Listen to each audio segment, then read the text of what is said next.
पाहूया पुढील महत्त्वाची बातमी। महादेव ॲप प्रवर्तकांनी जमवले 43,000 कोटींची माया।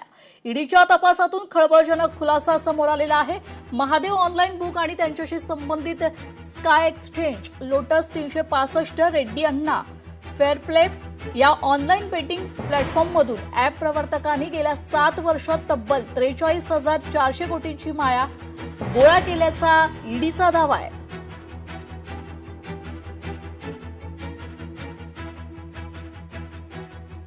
पाहूया पुढील महत्त्वाची बातमी। रामाच्या नावावर राजकारण करणाऱ्यांचा पर्दाफाश करू। राम मंदिराच्या नावानं विटा, धान्य आणि निधीचा हिशोब द्या, भास्कर जाधव यांचा भाजपवर आरोप आहे। 340 वरून ते 240 वर आले। 240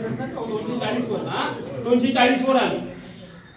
240 वर आल्यानंतर ह्यांना कळून चुकलं की आता अयोध्येतलं राम मंदिर आपण बांधलं नाही तर लोकांना आपली लबाडी लक्षात आलेली आहे आणि मग सुप्रीम कोर्टानं निर्णय दिला। यांनी अध्यादेश काढलेला नाही, सुप्रीम कोर्टानं निर्णय दिला। काँग्रेस प्रदेशाध्यक्ष हर्षवर्धन सपकाळांच्या अडचणी वाढणार का असा सवाल आता उपस्थित होतोय। औसा पोलीस स्टेशनमध्ये सपकाळांविरुद्ध तक्रार दाखल करण्यात आली आहे। भाजपा आमदार अभिमन्यू पवारांकडून ही तक्रार दाखल करण्यात आली आहे। एपीएमसी पेपर फुटीबाबत अभिमन्यू पवारांवर सपकाळांनी आरोप केले होते। या प्रकरणाशी आपला काहीही संबंध नाही असं अभिमन्यू पवार म्हणतात। सपकाळांनी बदनामी केल्याचा पवारांचा आरोप आहे। समाजामध्ये प्रतिमा मलिन केल्याप्रकरणी कारवाईची मागणी केली आहे।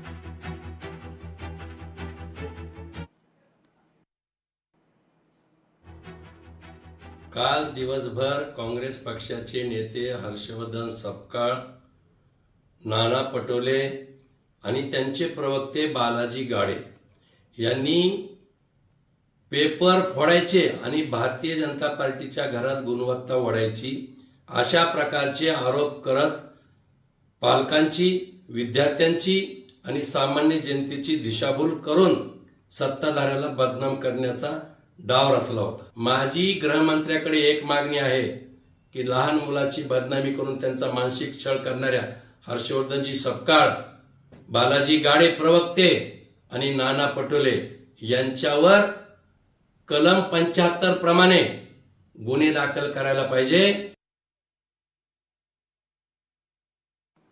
तर छत्रपती संभाजीनगरात प्रभाग समिती सभापती पदाच्या 5 जागा बिनविरोध निवडून आल्यात।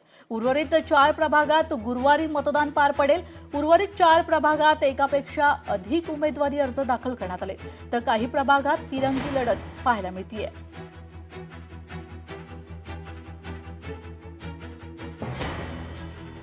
तर बातमी आहे नाशिकमधून। नाशिकमध्ये डिजिटल अरेस्टच्या नावाखाली फसवणूक करण्यात आली आहे। तब्बल 59.58 लाखांची फसवणूक करण्यात आलेली आहे। मुंबई पोलीस अधिकारी असल्याची बतावणी निवृत्त अधिकाऱ्याला देण्यात आली आहे। सायबर भामट्याचा हा गंडा आहे।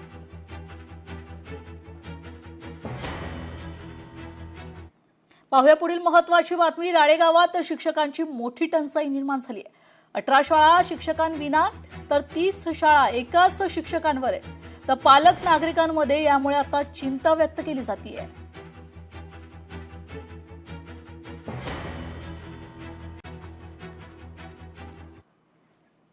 पाहूया पुढील महत्त्वाची बातमी। राज्यातील साखरेच्या दरात पुन्हा एकदा वाढ झाली आहे। घाऊक आणि किरकोळ बाजारात दरांचा उच्चांक वाढलेला आहे। राज्यातील साखरेच्या दरात पुन्हा एकदा मोठी वाढ झाली आहे।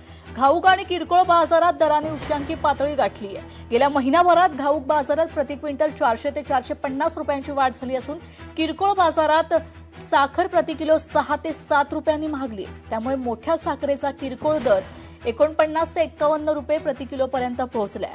सणासुदीच्या तोंडावर सर्वसामान्यांच्या घरगुती बजेटवर त्याचा आता चांगलाच परिणाम होतोय। केंद्र सरकारने जुलै महिन्यासाठी देशांतर्गत विक्रीचा साखर कोटा कमी केल्यानं बाजारातील पुरवठा मर्यादित झालाय। त्याचबरोबर 2025-26च्या गळीत हंगामात साखर उत्पादनात लक्षणीय घट झाली आहे।